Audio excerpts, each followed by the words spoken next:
Donc, on va commencer officiellement ce Cheetos. Alors, pour ceux qui n'étaient pas là il y a quelques minutes, pour vous réexpliquer un petit peu, l'idée, c'est qu'aujourd'hui, on fasse cette conférence en ligne.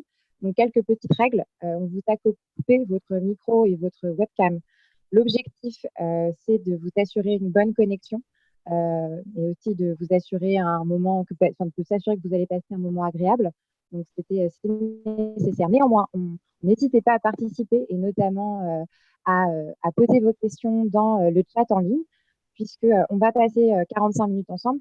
Donc, durant ces 45 minutes, il y aura effectivement un temps important durant lequel on échangera avec Victoria sur son parcours, sur son projet, sur Solinium.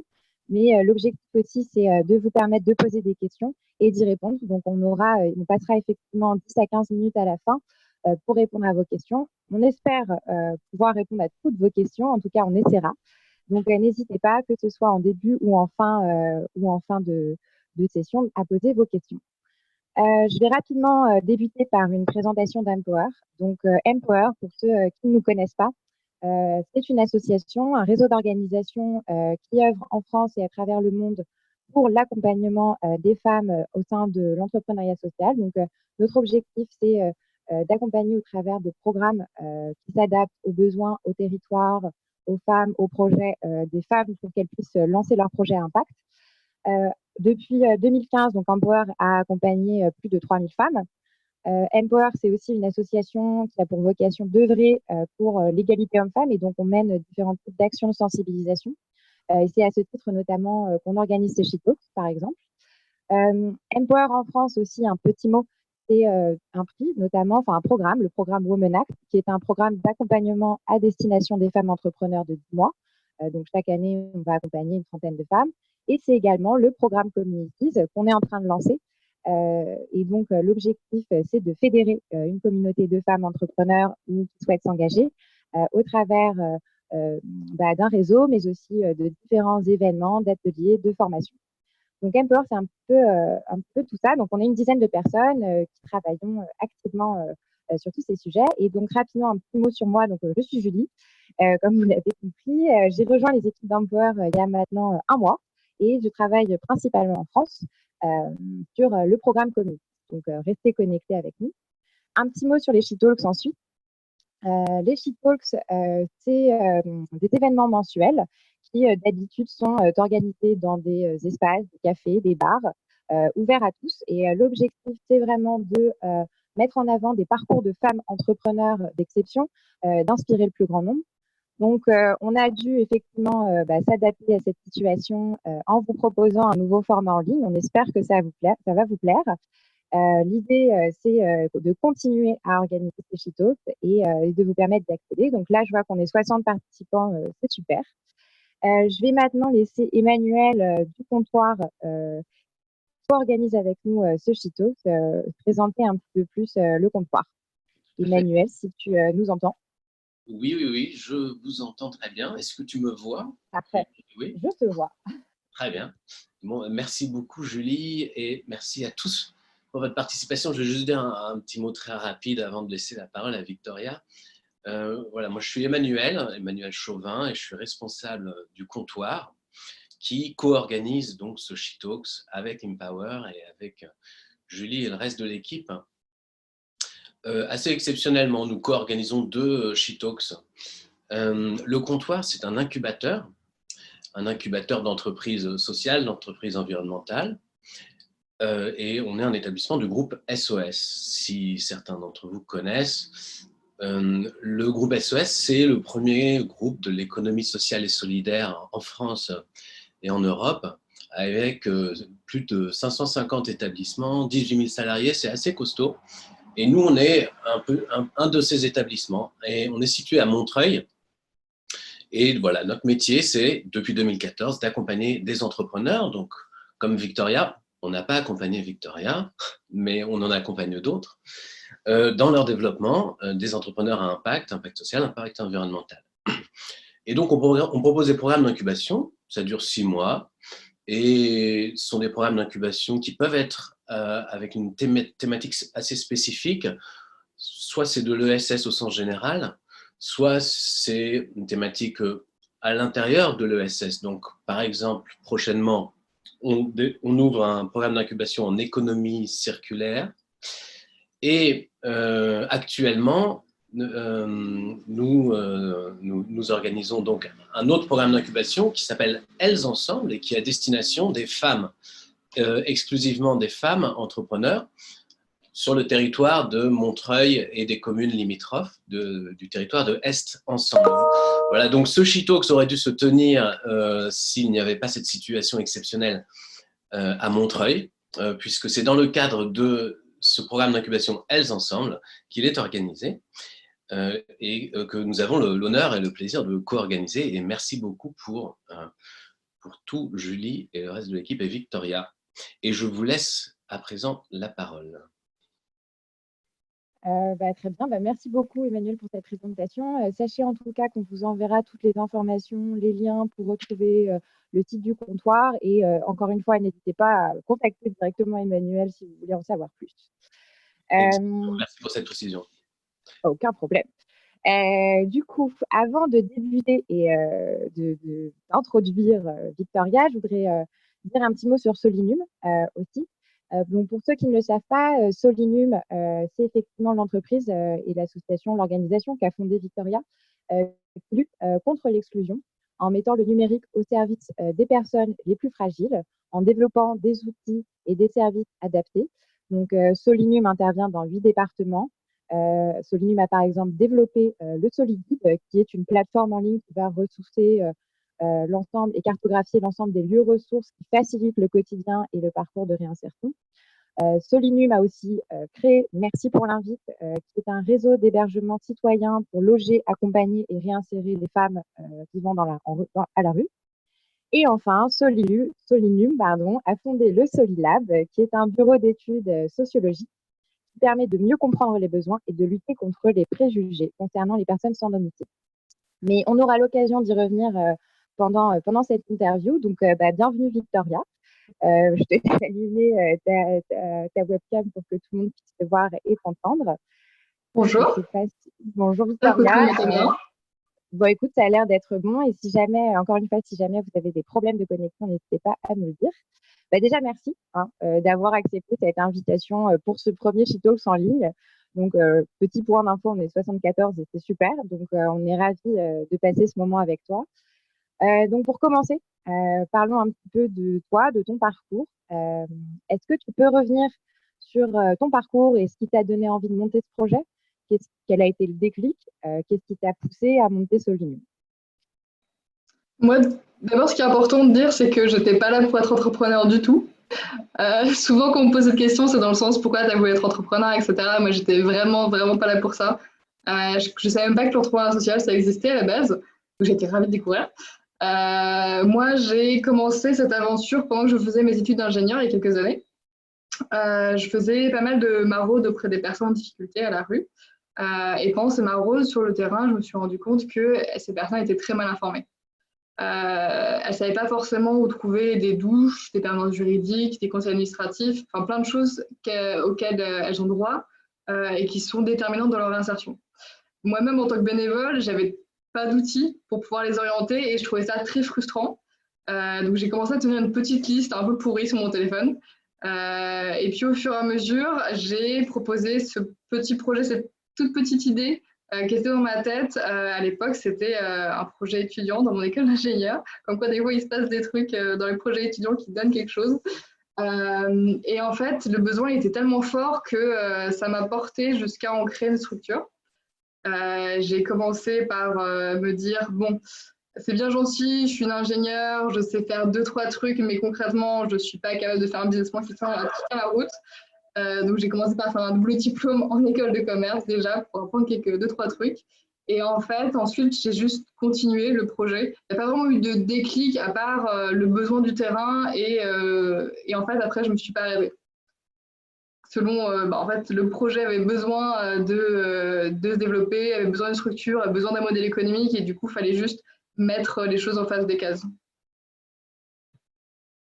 Ok, ça marche très clair. Du coup, pour revenir un petit peu plus sur le projet, donc Solinum propose effectivement un service essentiel, donc comme on l'a évoqué, qui s'adresse à des populations qui sont particulièrement touchées et fragiles en ce moment. Donc, est-ce que tu peux me dire un peu plus comment votre engagement a été renforcé face à cette crise, notamment parce que vous faites partie des acteurs qui sont en première ligne, et est-ce que ça a modifié votre action, votre intervention en termes de communication, de service, ce genre de choses? Ça modifiait plein de choses. Déjà, Solinum, tu as bien présenté tout à l'heure, c'est une start-up associative qui développe des projets innovants à fort impact social. Et donc, dans tous ces jolis projets, il y a en particulier le SoliGuide qui est impacté, qui est un guide numérique qui informe les personnes sans abri, réfugiés, en situation de précarité sur les structures et les lieux qui leur sont utiles. Et en fait, dès le début de la crise, la question, elle ne s'est pas posée. On est allé à fond, à toute berzingue, et on a mis à jour ces structures. Ce qui est bien, en fait, c'est que ça allait complètement dans la mission qu'on s'était donnée, donner de l'information, et que cette mission devenait beaucoup plus importante en raison de la crise. Parce que déjà que d'habitude, c'est galère pour trouver des lieux, alors quand 80% des structures, elles sont fermées, c'est encore plus le bordel. Donc en fait, on a juste utilisé les outils, les méthodologies, la structuration qu'on avait déjà pour aller plus loin, plus vite, et s'adapter à la crise. Donc en fait, notre mission n'a pas vraiment bougé, c'est plutôt le contexte autour qui a changé. Et nous, ce qu'on a fait, c'est qu'on a essayé d'être réactifs. Dès le début, on a mis en place tout un tas de nouvelles fonctionnalités. Dès la première semaine, il y avait 4 nouvelles fonctionnalités sur SoliGuide qui étaient vite fait bien fait ou vite fait mal fait. Et ça, je pense que c'est important aussi pour les entrepreneurs en devenir ou pas. Il y a plein de choses qu'on a fait qui étaient en mode dégradé, mais qui fonctionnent. Petit exemple tout con, on s'est rendu compte au fil du temps que c'était cool d'avoir les informations en ligne sur SoliGuide, mais il y avait plein d'associations qui reprenaient les listes des structures ouvertes qu'on avait et qui les recopiaient sur un document Word pour ensuite les imprimer dans leur accueil. Bon, ça demande quand même pas mal de boulot de leur part. On s'est dit, en fait, on va leur faire des exports. Première idée, c'est depuis SoliGuide, on va leur faire une magnifique fonctionnalité qui va leur permettre de tout exporter magiquement et faire un doc superbe depuis SoliGuide. Réalité du temps imposé de l'urgence, et en fait, j'ai juste sorti un script, un petit JavaScript tout pourri qui permet d'exporter en fait la base de données de SoliGuide une fois par jour et de la transformer par bidouillage en joli petit Word à modifier. Donc voilà, ça a changé pas mal de choses pour nous, ça a changé des choses aussi sur la com. Et en fait, on a eu tellement d'écho, tellement d'impact avec ça sur nos 8 territoires, parce qu'aujourd'hui, on n'est que sur 8 départements, qu'on a reçu des dizaines de messages chaque jour en nous demandant et l'Essonne, et le Lot-et-Garonne, et les Alpes-Maritimes. En fait, nous, on n'est pas sur ces territoires. Faut savoir que nous, on a un salarié par département. C'est un énorme travail de faire ce référencement et ce travail d'animation de réseau. Et du coup, on n'était pas du tout préparé à se dire comment est-ce qu'on va faire toute la France. Mais quand on voit l'impact qui est devant nous, le besoin, on est obligé d'y aller, quoi. Du coup, ok, très clair. Du coup, je me pose la question quand tu parles un petit peu de toute cette évolution. Est-ce qu'il y a eu une évolution, juste de tout ce que vous avez mis en place et votre réaction? Est-ce qu'il y a eu une évolution? Tu vois, comment est-ce que ça s'est passé le premier jour? Est-ce que vous avez rationalisé? Comment est-ce que vous avez mis en place cette stratégie? Est-ce qu'aujourd'hui, vous avez le sentiment d'être un peu comment dire, plus efficace? Est-ce que vous sentez que ça va encore évoluer? Enfin voilà, comment est-ce que cette stratégie, elle a évolué, elle va continuer d'évoluer? En fait, il y a plusieurs temps dans l'urgence. Il y a le premier temps où la plupart des personnes sont complètement tétanisées en se demandant qu'est-ce qu'on va faire. Là, je trouve qu'on a été assez fort et je suis très fière de mon équipe qui a très vite réagi. On ne s'est pas posé de questions, on allait à fond les ballons dans tous les sens sur ce qu'on pouvait faire. Et ça, c'était la première semaine du 16 mars, où c'était le bordel absolu. Et ensuite, le week-end qui a suivi, on s'est posé. J'ai fait un plan d'action stratégique en se disant, du coup, sur toute la durée de la crise, c'est quoi les actions principales? Action 1, action 2, action petit A, action petit B. Et ça, c'était hyper important parce qu'en fait, en temps de crise, c'est essentiel d'être hyper clair dans ses messages et de pouvoir rallier tout le monde autour d'un objectif commun. C'est des moments autour desquels il y a beaucoup d'énergie qui se crée il y a plein de personnes qui ont envie d'aider, qui ont envie de s'engager, qui ont envie de faire plein de choses, et à la fois, on peut très vite disperser son énergie si on ne va pas dans la bonne direction. Voilà, il y a un petit peu deux temps. Il y a le premier temps de on va à fond les ballons, on fait ce qu'on peut, et il y a un deuxième temps de il y a mon chat derrière. Il y a un deuxième temps de en fait, ok, on va penser la stratégie pour la suite de la crise pour aller dans le bon sens. Voilà, c'est beaucoup de stress, c'est beaucoup d'incertitudes, mais à la fois, en fait, en tant qu'entrepreneur, je pense qu'on est mieux préparé que n'importe quelle organisation à ça, parce que c'est tout simplement la vie d'entrepreneur. La vie d'entrepreneur, c'est une crise permanente, c'est une urgence permanente. Et du coup, je pense que c'est vachement plus facile pour les petites équipes, pour les équipes de petites startups, de faire face à ce genre de situation. Ouais, effectivement, très clair. Je suis totalement d'accord. J'ai l'impression, effectivement, que pour beaucoup, ça a été cette première phase, un petit peu de stress, d'urgence. Voilà, et après, il a fallu un certain temps c'est un moment important de se poser et de réfléchir un petit peu à tête reposée, de s'accorder en équipe. C'est un petit peu aussi ce qu'on a fait au sein d'Empower sur un plan très concret pour réagir face à tout ça et mettre en place une stratégie définie.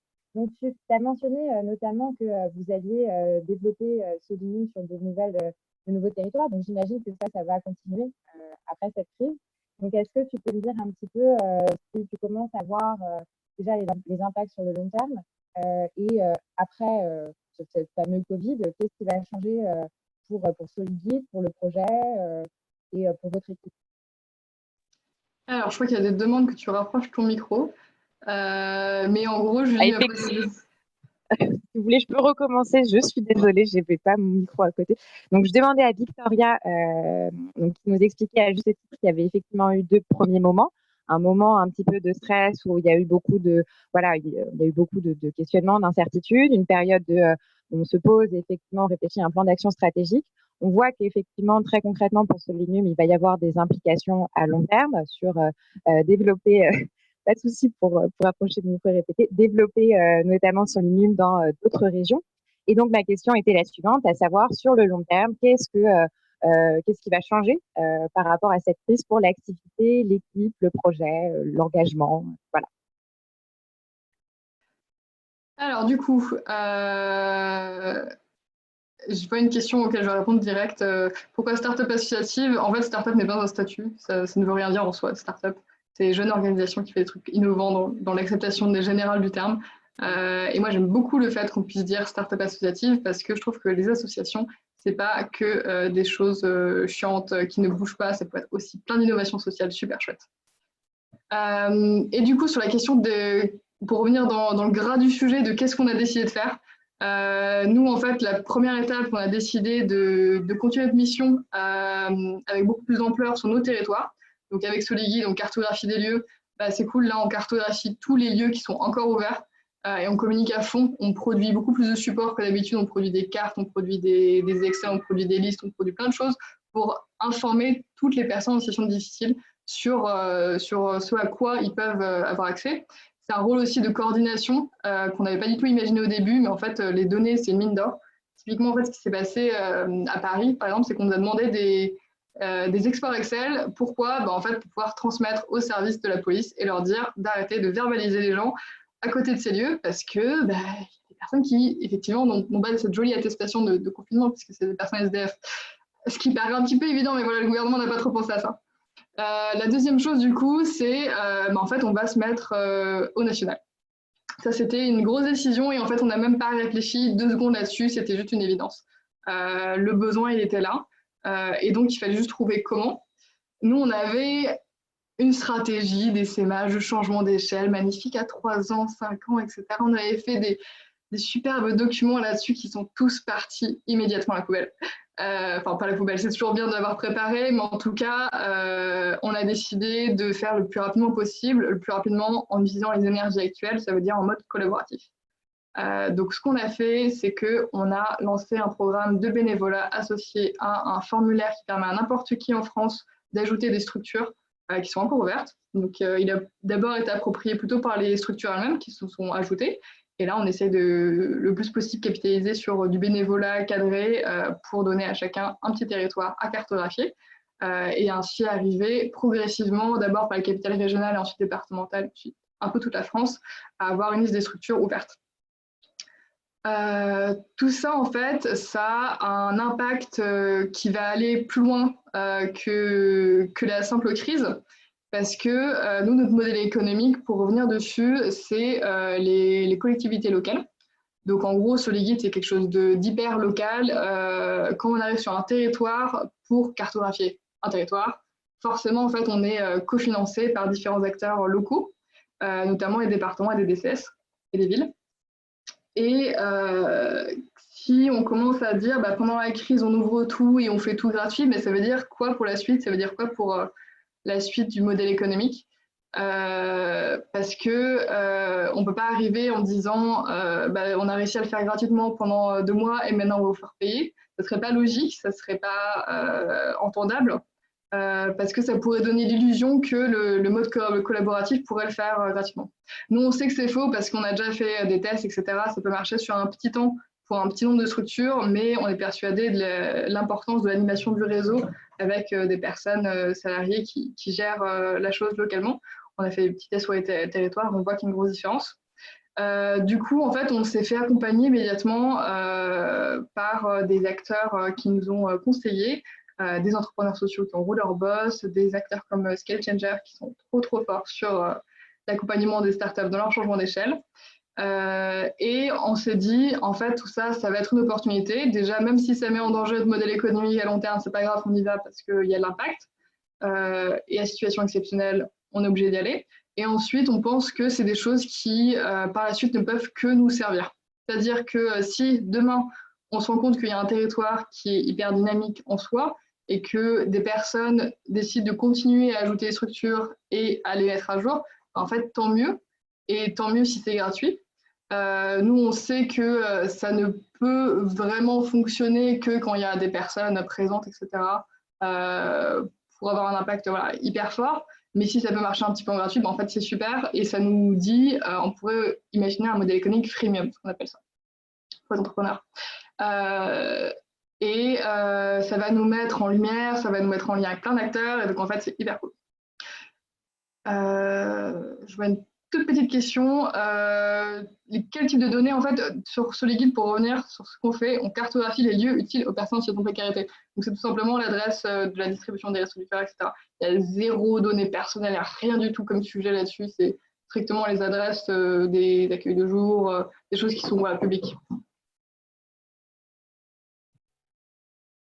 Ok, ça marche, hyper clair.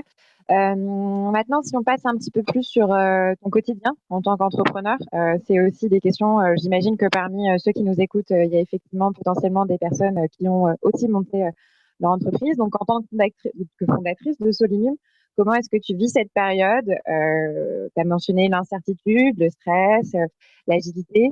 Donc voilà, un petit peu comment est-ce que se déroulent tes journées et est-ce que tu peux nous en dire plus sur comment toi tu vis tout ça? Alors moi, je suis un très mauvais exemple. Du coup, je vais vous faire la liste des choses qu'il ne faut pas faire plutôt, je crois. Moi, j'ai fait tout ce qu'il ne fallait pas faire. C'est-à-dire que j'ai bossé 70 heures par semaine. Mais en fait, on fait souvent ça en tant qu'entrepreneur, même si tout le monde nous dit qu'il ne faut pas.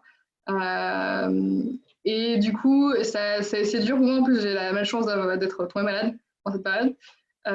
Et ça fait pas mal de semaines tunnel, en fait. C'est-à-dire que tu te lèves, tu travailles, tu manges vite fait et tu travailles et ensuite il est 21h et tu vas dormir. Enfin, tu manges, tu vas dormir.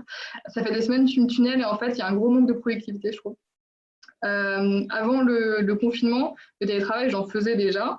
Généralement une journée par-ci par-là pour bosser sur un petit dossier parce que des fois c'est cool de ne pas être interrompu tout le temps. Et c'était hyper productif. Genre ma to-do list, je la défoncer en une journée. Là, ça devient beaucoup plus difficile, je trouve. Et en fait, je pense que c'est hyper important de se mettre des points réguliers. Donc, au moins, en tout cas, dans la gestion de l'équipe, là, je m'en sors un petit peu mieux. On a sanctuarisé des points réguliers, donc des points hebdomadaires entre les équipes. Sur les 2 premières semaines, on a fait des points journaliers avec les chargés de développement locaux. Donc chez nous, les chargés de développement locaux, c'est toutes les personnes qui s'occupent sur chaque département de la cartographie Soliguide. Et du coup, tous les soirs, on faisait un mini-point entre une demi-heure et 1 heure sur la situation. Chacun faisait des retours, c'était hyper riche en termes de bonnes pratiques. Puis au bout d'un moment ou de 2 semaines, on s'est dit, bon, en fait, là, c'est plus trop utile. Ouais, c'est plus trop utile. Et du coup, on s'est arrêté. En fait, il y a aussi les points bienveillance qu'on fait, c'est-à-dire que ça, c'était quelque chose qui existait déjà avant, donc on a pu capitaliser là-dessus. Mais en gros, à chaque fin de point hebdomadaire, ce qu'on fait, c'est un petit point bienveillance où on se dit les choses qui nous ont affectés. Il faut savoir que dans l'action sociale, on est très vite face à des situations dures émotionnellement. On est quand même au contact des publics, on les oriente notamment directement par le chat en ligne. Et du coup, des fois, ça peut être un peu difficile émotionnellement. Donc, on avait mis ça en place déjà. Et ça a été hyper fort parce que ça permet de parler en informel un peu de comment est-ce que ça nous affecte, tout ça, comment on se sent. Et les échanges informels, c'est la première chose qu'on perd à distance, en confinement. On ne se rend pas compte, mais dans une journée de travail, en fait, il y a plein de discussions dans le couloir, en mangeant. Il y a plein de choses comme ça qui se passent. Et maintenant, si on s'appelle, c'est pour un point, c'est pour un dossier. C'est pas forcément pour cet appel à discute. Et du coup, on y perd beaucoup, je trouve. Mais globalement, en fait, cette période, je trouve qu'elle permet de mettre en évidence les forces et les faiblesses. Il y a tout qui est exacerbé. Toutes les forces qu'on peut avoir, du coup, elles nous servent encore plus, et toutes les faiblesses, elles sont encore plus criantes. Donc, je trouve que c'est hyper riche en enseignement. Pour ceux qui vivent cette crise, je vous invite du coup à noter un petit peu qu'est-ce que vous avez pu voir là-dessus, quelles ont été les forces et faiblesses. Et en fait, je dirais presque qu'une crise, ça se prépare. Moi, j'avais préparé une crise, mais en tout cas, on peut être préparé à l'éventualité qu'il y ait une crise parce que ça va nous permettre de voir, en fait, si demain, on est tous, il se passe une catastrophe, sur quoi est-ce qu'on va pouvoir s'appuyer, sur quoi est-ce qu'au contraire, ça va être un peu branle-ballon. Et du coup, c'est hyper riche en enseignement, quoi. Je suis totalement d'accord avec toi et j'ai l'impression que ça se ressent pour beaucoup d'équipes. On voit beaucoup de nouveaux formats émerger, notamment qui traitent sur comment est-ce qu'on va gérer le télétravail, comment est-ce qu'on va gérer, fédérer une équipe. Un petit peu la même question, tu parlais, on a parlé effectivement sur le long terme de l'évolution et de l'impact qu'allait avoir cette crise. En termes de gestion d'équipe, d'outils, est-ce qu'il va y avoir aussi des changements sur le long terme? Juste un petit peu aussi pour qu'on se rende un petit peu plus compte combien vous êtes chez Soliguide, chez Solinul, pardon, et comment vous êtes dispatché, voilà, ce genre de choses. Et surtout, si tu as des outils à nous conseiller, à conseiller aux entrepreneurs et toute personne qui travaille en ce moment, c'est toujours hyper appréciable. Alors moi, j'ai une très très belle équipe dont je suis très très fière, qui est une petite vingtaine de personnes. C'est des salariés pour la moitié, mais aussi des services civiques volontaires et quelques petits stagiaires et des bénévoles sur des points clés. On est répartis entre l'Île-de-France, où il y a une bonne partie de l'équipe, mais aussi Bordeaux, Nantes et Strasbourg, donc chacun 3 personnes.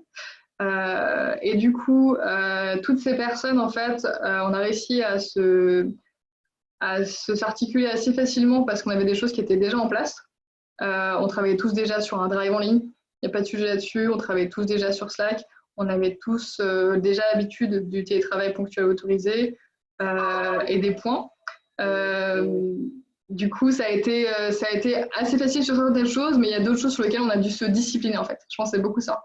En gros, sur la gestion d'équipe, on a été face à un flot d'informations qui a été impossible à gérer au début, notamment sur Slack. Pour ceux qui ne connaissent pas Slack, du coup, c'est un service de messagerie instantanée qui est pas mal utilisé par les entreprises et qui permet du coup d'échanger sur différents channels, on appelle ça.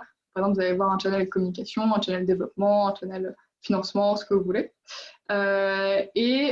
Du coup, on a dans l'association un mode qui est assez participatif, c'est-à-dire qu'on demande beaucoup l'avis des gens. On fait beaucoup de votes sur Slack notamment, et là, c'est devenu complètement inintelligible.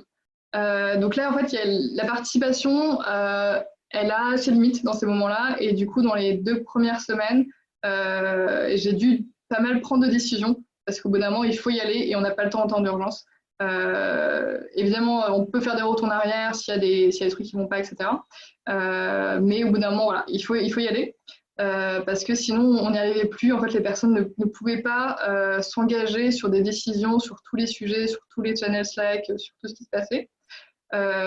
Et on a fait un retour arrière dans les années 90 assez drôle. C'est-à-dire qu'au bout d'un moment, il y a tellement de messages sur Slack que les choses importantes, on ne les voyait plus. Et du coup, on s'est dit, en fait, envoyez-vous des mails pour les sujets importants. S'il y a des choses où vous voulez être sûr que tout le monde les lise, s'il y a une documentation que vous avez mis en place, un process, etc., envoyez-le par mail. Parce que nous, on ne s'envoie pas du tout de mail dans la vraie vie hors du confinement dans l'équipe.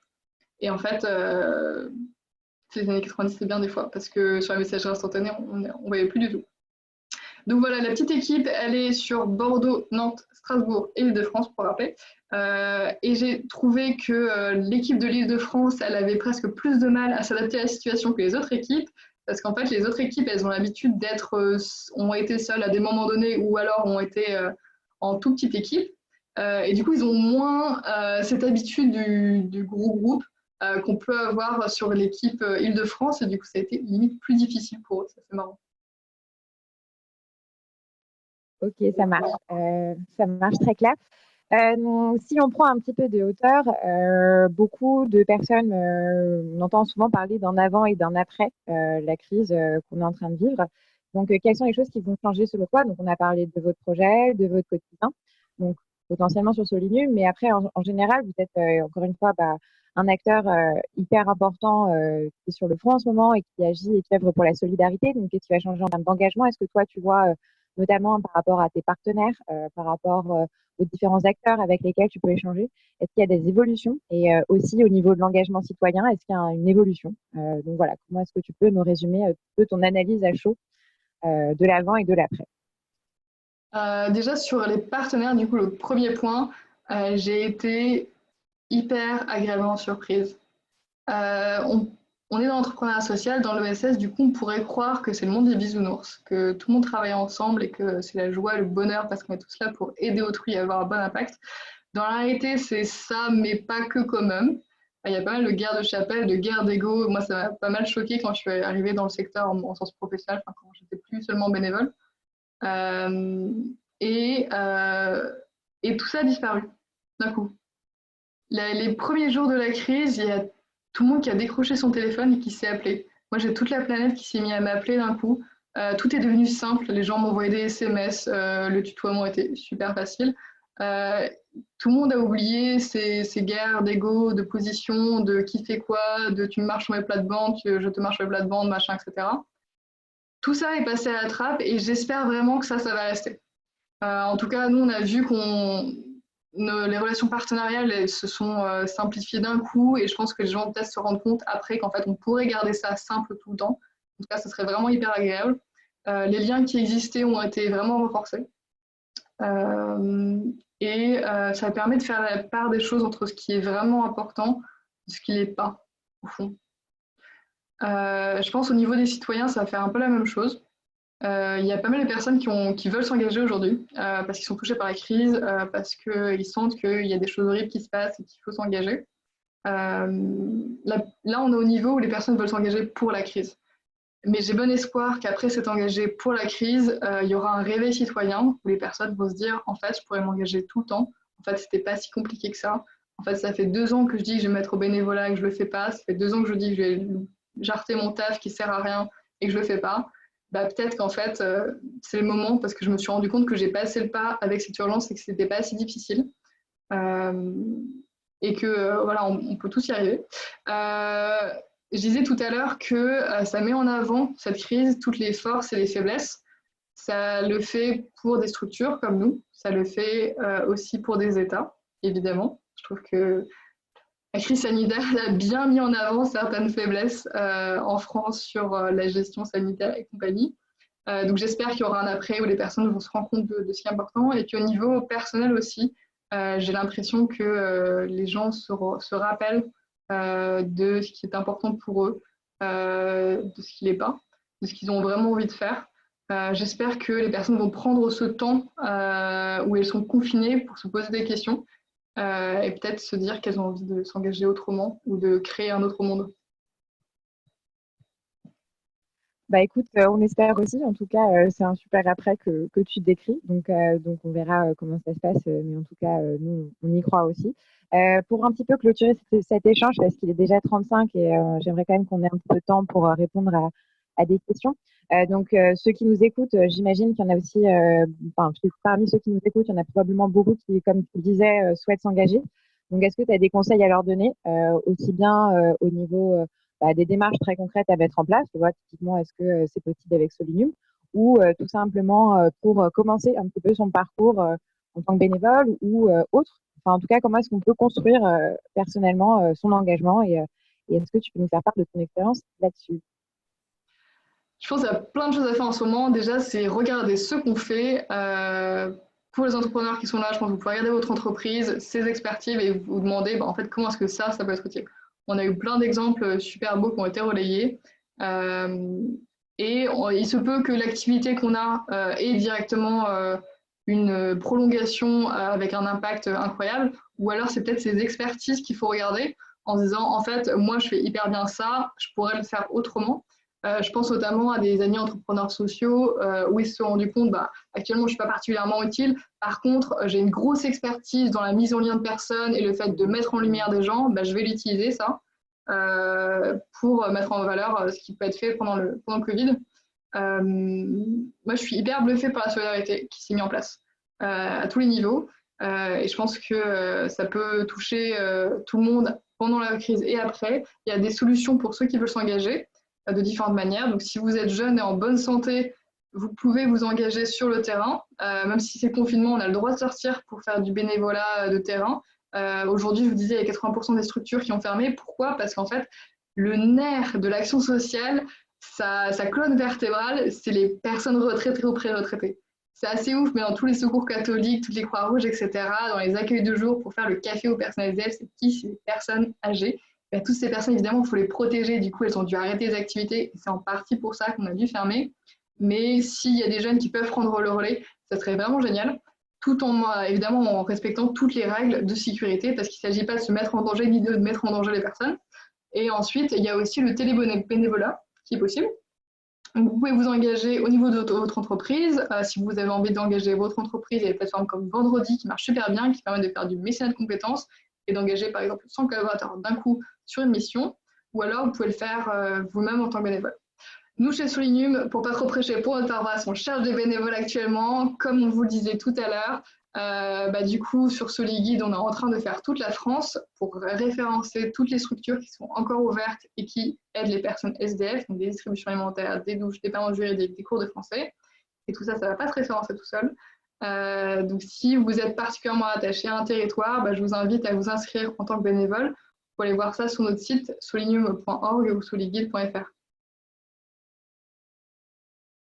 Ok, super. On est dans les temps, il est 38, donc c'est le moment. Si vous avez des questions pour Victoria, n'hésitez pas à les écrire directement dans le chat, que ce soit sur son projet, sur un point qu'elle a dit que vous voulez, qu'elle a mentionné que vous voulez qu'on approfondisse, sur le solitude, sur ce qu'il a amené.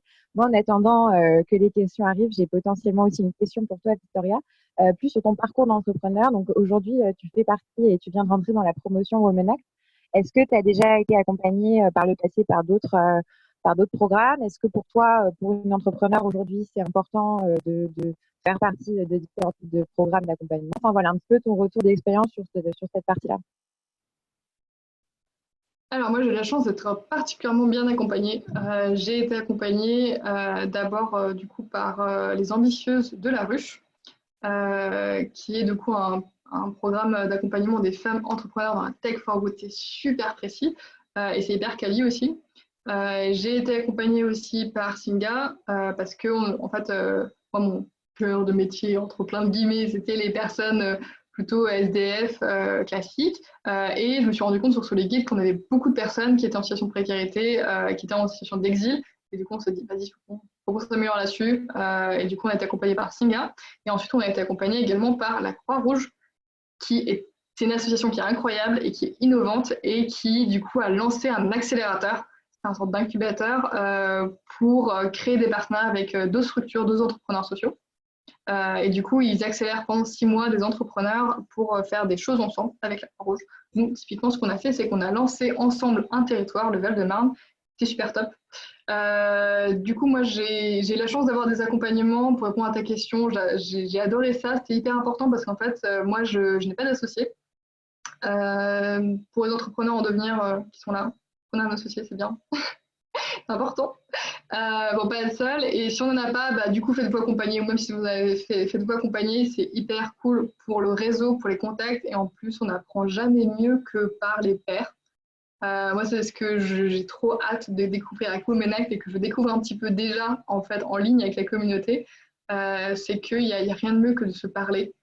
De se dire, bah, en fait, moi, j'ai eu cette problématique, comment t'as fait bah, moi, j'ai fait comme ça et ça n'a pas marché. Et moi, j'ai fait comme ça et ça a marché. Et ou alors, moi, je vais tester ça. Et il n'y a rien de plus riche. On est totalement d'accord. On est totalement d'accord. Et Océane nous dit effectivement que c'est compliqué aussi. Il faut trouver la bonne associée. Parfois, le résultat peut être désastreux, ça c'est sûr. Et Clara qui est une personne qui connaît très bien Power, qui nous salue aussi. Si vous avez d'autres questions, je ne sais pas si tu en as reçu, Victoria, de ton côté, n'hésitez pas à nous les poser. Ouais, je ne sais pas si tu les vois sur la Moi, je ne les vois pas nécessairement. Alors, du coup, que je remonte pour prendre tout au-dessus. Alors, je crois que le premier, c'est le modèle économique. Comment est-ce qu'on gagne de l'argent? Au bout d'une association, on n'est pas du tout là pour se faire de l'argent, on est là pour payer les coûts. Mais ça veut dire qu'il faut un modèle économique quand même, et c'est pas un gros mot. Nous, on a un modèle économique qui est différencié par projet. Donc, on a Soliguide, qui est un projet hyper local, comme je disais tout à l'heure. Donc, on est financé par les collectivités locales sur les territoires dont ça importe. Ça veut dire les directions départementales de la cohésion sociale, les départements, les villes. Sur Merci pour l'invite, on fait de l'hébergement de femmes SDH particuliers, c'est une compétence étatique, c'est l'État qui nous finance. Sur Solilab, on fait des études sur les points clés de la précarité, c'est des études commanditées, de façon super classique. Bah, très clair là-dessus. Est-ce que tu as eu d'autres questions? Ouais, alors du coup, Angela, j'espère que je prononce bien, demande si j'ai eu d'autres expériences avant de mettre en place mon projet. Pas du tout, j'ai 25 ans, je suis une enfant. J'aurais bien voulu avoir d'autres expériences, je pense que c'est hyper important. Quand je vois des entrepreneurs qui sont plus expérimentés que moi, je trouve qu'ils sont incroyables et qui sont tout de suite beaucoup plus efficaces et qui se cassent moins la gueule sur des choses bêtes. Moi, ce qui a pu m'aider pour mettre en place mon activité, ça a été justement de me casser la gueule plein de fois, faire des trucs bêtes et en apprendre des choses, mais en tout cas oser faire des trucs. Parce que du coup, je ne savais pas ce que je faisais, du coup, je ne savais pas que je le faisais mal, donc au moins ça me donnait du courage. Du coup, Baya me demande le nom de la plateforme de mécénat de compétences, c'est vendredi. C'est le jour de la semaine, vendredi, mais du coup, c'est vendredi. C'est une startup qui permet aux entreprises d'engager leurs collaborateurs en mécénat de compétences chez des associations. Et pour information, on vous remettra tous ces liens dans le mail qu'on vous enverra après la conférence. Donc, ne vous inquiétez pas, vous aurez accès à tous les acteurs qu'a mentionné Victoria. Il y a Camille qui me demande quand est-ce que j'ai lancé le projet. Le projet, j'ai lancé, c'était en 2016, j'étais en plein dans ma étude d'ingénieur. J'ai pu passer à temps plein en 2018. Et du coup, c'est là où j'ai pu vraiment me lancer pleinement, mais avec du coup les 2 ans de préparation qui ont fait que j'ai pu directement commencer à salarier des gens. Et ça, c'était vraiment cool. J'ai pu commencer à fond les ballons. Ça, c'était top.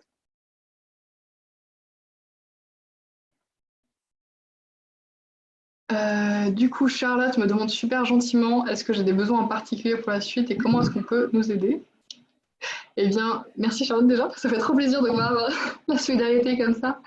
Nous, on a besoin de bénévoles et on a besoin de visibilité sur nos actions. Donc, n'hésitez pas à aller voir sur nos pages. Sur LinkedIn, c'est Solinum et sur Facebook, c'est Soliguide. Donc, n'hésitez pas à regarder ce qu'on fait, à diffuser, rediffuser.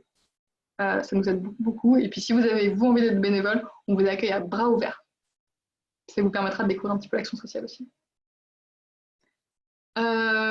Solveig demande un exemple d'échec vertueux. et ma philosophie sur l'échec en général. Ma philosophie sur l'échec, c'est que c'est un apprentissage dans tous les cas. J'ai plutôt une philosophie un peu américaine là-dessus. Quand on ne réussit pas, ben, en fait, on apprend et c'est presque mieux que de réussir. Des échecs, j'en ai eu plein, donc c'est difficile de dire un échec en particulier. Qu'est-ce que j'ai bien merdé?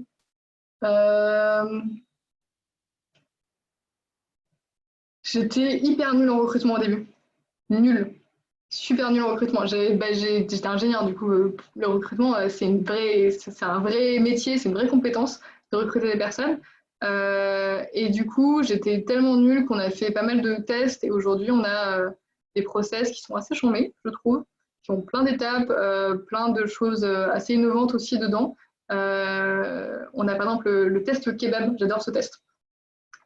Qui, en fait, le fameux test kebab, c'est quand vous recrutez quelqu'un, bon tuyau, vous avez 2-3 personnes où vous hésitez entre eux. Ah, je sais pas, j'aime bien elle, mais j'aime bien lui aussi. Imaginez-vous, à 1h du matin, dans un kebab tout pourri, hein, un kebab qui colle sur le sol, et avec qui, dans ces personnes, vous avez envie d'être.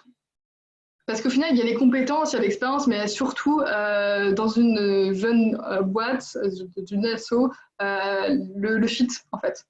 Et il y a des personnes, quand on est dans le recrutement, on est beaucoup en train de se donner des cadres, et en fait, le plus simple, c'est des fois de se mettre dans une position, en se disant, en fait, dans un vieux kebab tout pourri, avec qui est-ce que je me marrais, et avec qui est-ce qu'en fait, ça serait plutôt malaisant.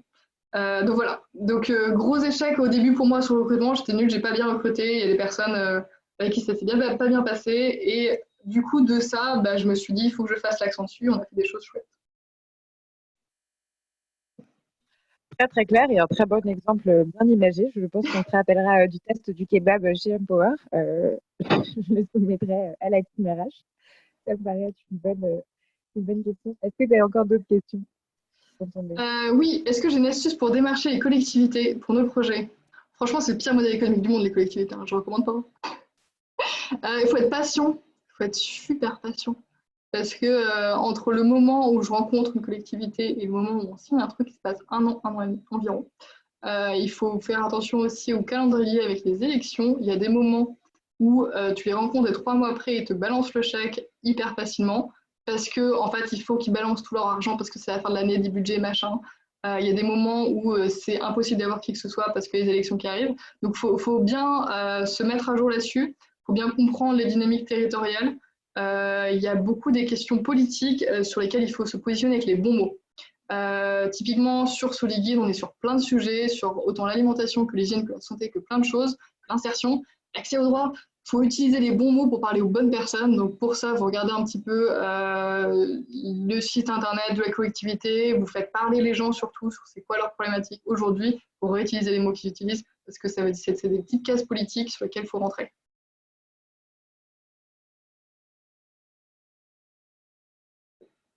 Très clair. Est-ce qu'on a encore d'autres questions? Je vois qu'on est toujours 62 après 50 minutes, ce qui est plutôt une bonne chose. Donc, je ne sais pas si tu en as encore qui sont tombés. On peut continuer cet échange, moi, que je trouve hyper intéressant.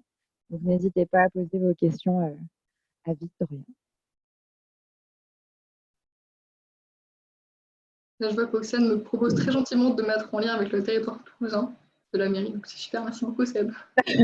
Voilà, comme ça, c'est un exemple très concret d'apport des Phytos. Et Victoria, Emmanuel, est-ce que tu sais combien de bénéficiaires, combien de personnes bénéficient de Soliguide, combien sur l'ensemble des territoires sur lesquels tu interviens? C'est une bonne question, ça rejoint la question de la mesure d'impact qui est hyper dure pour nous parce qu'on est sur des outils numériques. Donc on sait combien de personnes utilisent le Soliguide, on sait combien de recherches ils font. On voit que c'est en croissance, on voit qu'on a multiplié ça par 8 depuis le début de la crise. Par contre, des vraies personnes derrière, bah ça on n'aura jamais les informations pour des questions simples de protection des données. Enfin, on ne va pas mettre des trackers sur tout le monde pour regarder qui ils sont, qu'est-ce qu'ils font. Mais en tout cas, on a la satisfaction quand on va sur le terrain, parce qu'on a très très proche du terrain, d'avoir des personnes des fois qui connaissent les guides. et qui nous disent « Ah, trop bien et tout, je leur file à tous mes potes ». Et ça, c'est hyper cool. Donc, c'est plus du ressenti terrain avec des stats impersonnelles. On mixe un peu les deux pour voir notre impact. Ok, super, très clair. Merci. Dans les entreprises ou les associations, les organismes que tu références, est-ce que tu inclus, j'y pensais, le réseau, les commerçants solidaires comme le réseau Carillon, où ils peuvent aller prendre un café gratos ou de ce genre de choses? Ouais. C'est une bonne question. Aujourd'hui, on ne le fait pas. Aujourd'hui, on référence les relais du Carillon. Donc, les relais, c'est des endroits, des repères. C'est des endroits où tu peux venir t'informer sur ce que c'est le Carillon, discuter un petit peu avec l'équipe du Carillon et récupérer des listes de commerçants. La cloche, c'est trop des gens cool et c'est trop des potes. On adorerait faire un partenariat avec eux là-dessus, mais en fait, il y a des vraies questions sur le rapport au service rendu. C'est-à-dire qu'aujourd'hui, sur Soliguide, on cartographie des structures qui proposent des services. On peut avoir un accueil de jour, une douche, tu viens chercher un service. Et si on mettait dedans les commerçants du Carillon au même niveau, donc tu vas chercher à téléphoner, que ce soit une association ou un commerçant, avec le même niveau, en fait, les personnes pourraient arriver avec une démarche qui est de récupérer un service et pas forcément de lien social, ce qui est quand même l'objectif du Carillon. Du coup, pour l'instant, on ne le fait pas, mais on le fera peut-être un jour. D'accord. Merci. Est-ce qu'on a une dernière question? Parce qu'après, on va peut-être te libérer. Je pense que tu as beaucoup de choses à faire et un emploi du temps bien chargé. Mais s'il y a une dernière question qui vient du chat de ton côté. C'est très clair. Bon, bah, je pense qu'on on va peut-être s'arrêter là pour aujourd'hui. En tout cas, je crois que les participants ont vraiment apprécié tout ce que tu nous as apporté, tous les éléments, ton ressenti, ton vécu, ton parcours. C'était vraiment un super moment de découvrir Solinum, mais aussi toutes vos initiatives, ce que vous mettez en place aujourd'hui. Donc, je pense un grand bravo, on peut le dire, à toi et à toute ton équipe qui restait hyper mobilisée et qui renouvelle un engagement très fort. Donc, merci beaucoup en tout cas d'avoir accepté de partager ça avec nous. Ensuite, merci encore une fois aussi bien évidemment à toi Emmanuel et au comptoir d'avoir organisé ce Cheetos. Nous, on est ravis, en tout cas avec toute l'équipe d'Empower, de vous avoir accueillis et d'avoir passé ce moment-là ce mercredi. On espère que ça a un petit peu permis d'égayer votre journée et que vous avez pu apprendre des choses et que ça vous a aussi motivé et que ça vous a inspiré. On reste en contact de toute façon tous. Là, vous pouvez le voir, Victoria a mis en place, a mis le lien Airtable dans le chat, mais on va relayer les différents éléments, les liens, les acteurs, pour que vous aussi vous puissiez vous engager à votre niveau en lançant une initiative, en s'engageant bénévolement avec Solinum ou une autre association. Enfin, en tout cas, sachez que on reste en contact et nous, on se dit aussi à très bientôt du côté d'Empower parce qu'on va continuer à organiser ces Cheetos. Donc, n'hésitez pas à nous suivre et merci encore. Donc, je vous dis au revoir. C'est le moment de conclure et c'était vraiment un plaisir pour moi, en tout cas, de vous recevoir ce soir, Victoria, Emmanuel et tous ces participants. Merci beaucoup Julie et merci beaucoup Victoria. C'est vrai que ton enthousiasme est tout à fait communicatif et merci pour ton action. Et merci Empower pour l'organisation de cet événement.